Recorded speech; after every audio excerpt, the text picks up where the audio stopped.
तो राजस्थान में कमल खिल गया, भाजपा का राज लौट आया। सूबे को नया मुख्यमंत्री भी जल्द मिलने वाला है। इससे पहले जीते हुए कई विधायक काम पर लग गए हैं। ऐसे ही जयपुर शहर की हवामहल सीट से नवनिर्वाचित भाजपा विधायक बाल मुकुंदाचार्य का एक वीडियो वायरल हो रहा है, जिसमें किसी अफसर को नॉनवेज की दुकानें हटाने को कह रहे हैं। वहीं खबर है कि विधायक के निर्देश पर अफसर कार्रवाई करने पहुंचे हैं। वीडियो वायरल होने पर बाल मुकुंदाचार्य वीडियो पर सफाई देते हुए बोले कि जिसको नॉनवेज बेचना है बेचें, लेकिन नियम के विरुद्ध कोई नहीं बेच सकता। मैं कल नियम के तहत अधिकारियों को बुलाकर लाइसेंस चेक कर रहा था। सभी आप लोगों को मैं नमस्कार करता हूं। कल एक वीडियो वायरल हुआ मेरा, जिसमें अधिकारियों से मैं बात कर रहा हूं। पिछले कई वर्षों से मैं बराबर अधिकारियों से मैं इस बारे में बात कर रहा हूं कि हमारे क्षेत्र में, संपूर्ण क्षेत्र में, परकोटे के सभी विधानसभाओं में खुलेआम रोड पर, मंदिरों के आसपास, गली मोहल्लों में, हर कोने पर बहुत सारे मांस की दुकानें खुली हुई है। और मांस की दुकानें खुली है। मांस की दुकान का नियम होता है कि आप कोई सा भी काम मांस का करते हैं, कच्चा पक्का जो भी काम करते हैं, उसमें आपको ढक्के रखना पड़ता है, लाइसेंस लेना पड़ता है, सब चीजों का आपको ध्यान रखना होता है।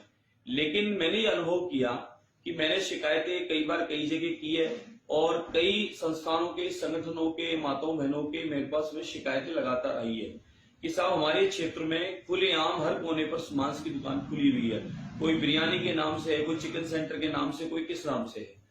सबका अपना काम आप करें, उसके नियम है, नियम के अनुरूप करें। आप लाइसेंस लेके करें, उसको ढक के काम करने का नियम है। आप ओपन में नहीं कर सकते।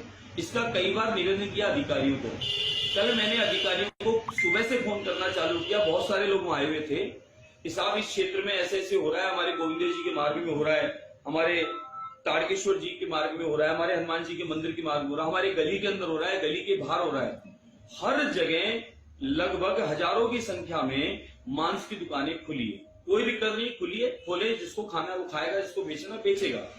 मेरा इतना सा निवेदन था कि इनको आप चेक करें, नियम अनुरूप काम करें, और जो नियम से नहीं है उनको आप बंद कर दें, और नियम जब लागू हो जाए तो वो खोले, हमें कोई आपत्ति नहीं है। और उन्होंने, अधिकारियों ने संतोषजनक जवाब न देते हुए कहा ये उनका काम है, ये उनका काम है, ये उनका काम है। एक मौके पे अधिकारी 3 घंटे बाद आए टीम लेके, तो मैंने कहा साहब आपने कहा कि ये बिल्कुल नियम से चल रहा है, तो अब मौके पे चलिए। मौके पे हम गए, उन्होंने 10-12 दुकान को पूछा, एक को भी लाइसेंस नहीं था। अधिकारी गए तो वो छोड़ के भाग गए, दुकान को शटर मार दिया, चले गए। और उस बात को इस तरीके से माहौल बनाया गया कि जैसे मैं किसी के खिलाफ हूं। मैंने सिर्फ इतना सा निवेदन किया कि ये जो दुकानें चल रही है, आप खुद मौके पे जाके, कोई भी व्यक्ति अगर लगता है मैं झूठ बोलता हूं, तो आप मौके पे जाके देख सकते हैं। पूरे परकोटे में घूम सकते हैं। और परकोटे में इतने सारे मंदिर हैं, उनमें लोगों का आवागमन है।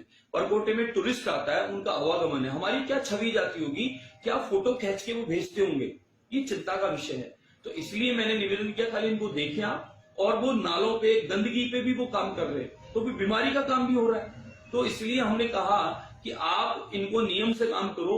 ढक्के रखने का होता है। ये क्या करते हैं, सुबह बहुत बड़ा मार्केट सजाते हैं, शाम को बहुत बड़ा मार्केट सजाते हैं, ओपन में धुआं निकलती है, उसकी दुर्गंध निकलती है। तो जो लोग इससे परहेज करते हैं उनको वो समस्या उत्पन्न होती है। तो हमने तो सिर्फ निवेदन किया। अब बोले आप ऊंचा, अरे साहब मेरा गला बैठा हुआ है, मेरी आवाज अभी खराब है, चुनाव के बाद कुछ जुकाम का, ठंड का असर है, इसलिए मैंने ऐसा बोला।